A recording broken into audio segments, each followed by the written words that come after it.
C'est le dernier G20. Angela Merkel est arrivée à Rome ce samedi, tout comme les autres dirigeants européens, ceux de l'Union et celui qui en est sorti.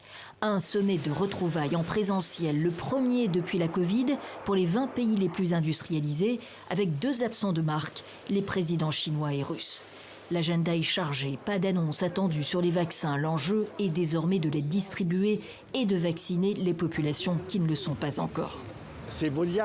Si nous voulons que tout le monde soit en sécurité, tout le monde doit être vacciné. C'est la grande leçon de la pandémie. Les dirigeants doivent agir pour que cela se concrétise. Du concret, des engagements financiers.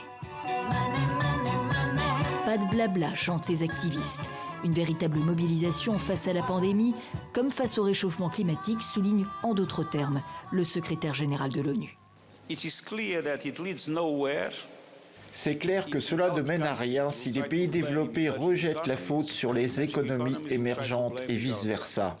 C'est le moment pour tous de faire le maximum. Ce G20 est l'opportunité de reconstruire la confiance.